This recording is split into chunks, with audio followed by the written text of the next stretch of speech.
All right, man. Here with my man Richard Torrez, uprising heavyweight contender, man. Fresh off his step-up win back in April against Guido, man. What's next, man? What are you hearing? Whatever Top Rank gives me, you know. I came to the fights. I'm really excited to support all the people. We're a crazy card, man. Huge card for Top Rank. But hopefully I get to find out a little bit more about myself too during the fights. Any stress for you as a fighter when their network deal's up in the air, or are you like, I'll be good, you know?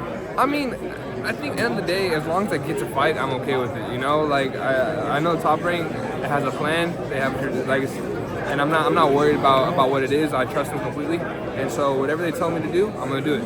Let me ask you, man, because you studied Usyk a lot. We've seen it in your growth, the studying you've done of him. Turkey's talking about matching him with Moses Itauma, who's so young, looks really talented, but so young. What do you think of that fight?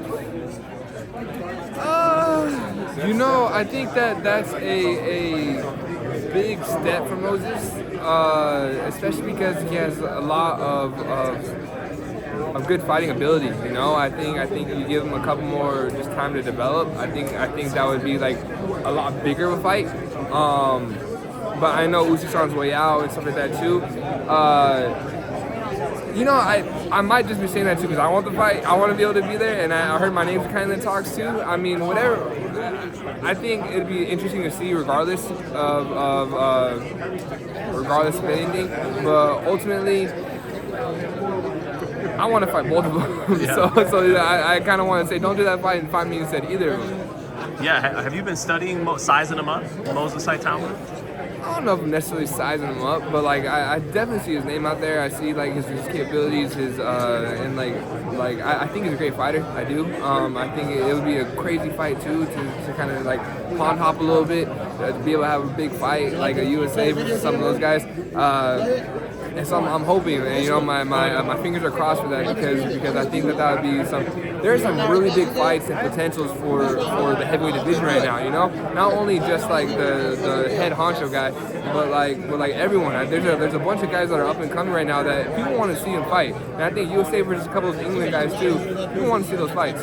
Is there any name in the hat that you're like, that makes sense, man? Why can't I get that fight? Let's do that. I mean, there's like the Wardley, there's Itauma, there's any of the guys in the top 10. Honestly, nobody wants to fight him. Caballero. Yeah, that'd be a great fight. That'd be cool because we're both pressure fighters. We both come at. That'd be an action-packed fight too. You know, there's so many fights that can be made in the heavyweight division right now. I'm super excited for it, you know, and I'm ready for it because I want that competition. Are you thinking you're headed to Saudi to get some of those fights? Does that feel inevitable with the way everything's going? You know, I'm a Top Rank guy. You know what I mean, and I'm comfortable with how they're moving me and what they're doing with me.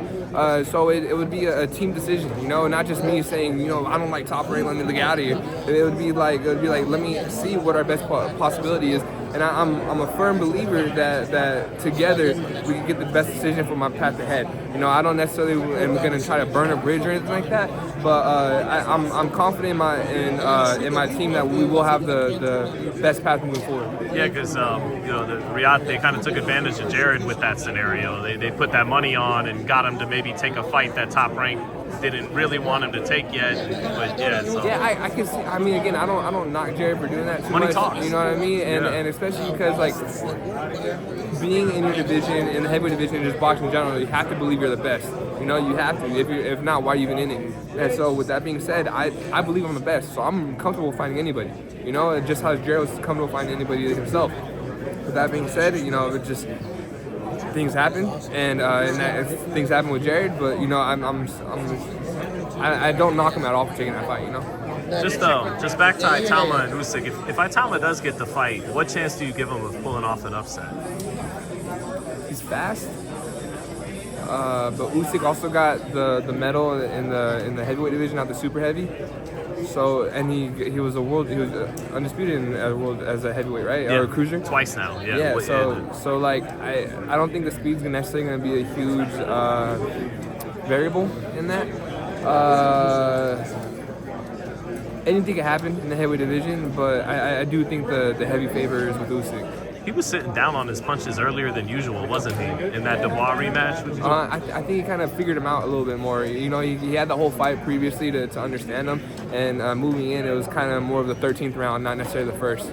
Is that inspiring though, to see a guy at 38 at the top still making adjustments, still trying to improve on his performance? And then like 6'3", 6'4" too. You know, he's not one of these huge guys. He's not one of the people that are like towering over anybody. He's a smaller guy. He's light on his feet still, and it is very inspiring to know that you could do that at that age. You know, you always get the people that are like, oh, last thing to leave is power. First thing to leave is like your speed and your endurance and conditioning, and Usyk has it, and he's thriving. And so I definitely think that that's something to look forward to and look up at, is just his ability to move and continue to be Usyk. And lastly, man, you've had a couple months to review your fight with Guido. What'd you take from it, and what did you say right away? Okay, this is what needs to get better to become champion. You know, there's always things I need to do to get better. One thing I need to get my feet. I want to keep my feet just like under me, you know, and that's something we've been working on a lot. And I feel like we've had it in other fights as well. Just sometimes when you get some of these huge fighters, you want to get in a little closer, and sometimes I just need to keep my composure and control in the ring, you know, and that is just kind of by like time and time in the ring. And we've been working on it. We've been challenging it, and it's hard because sometimes it looks great in sparring, and then you get in the ring, it's like, I want to fight, I want to smoke him. And so just being able to control the nerves and the emotions and stick to your game plan, I think it'll kind of push me forward a little bit. Yeah, man, because the top southpaws, they got to hit them angles, right? Exactly. Lomachenko, Pacquiao, Usyk, so We're gonna keep those going then, man. yeah, So, we'll see. We'll keep seeing it going forward, man. Hey, Richard, thanks for your time, brother. always a pleasure. Thanks, man.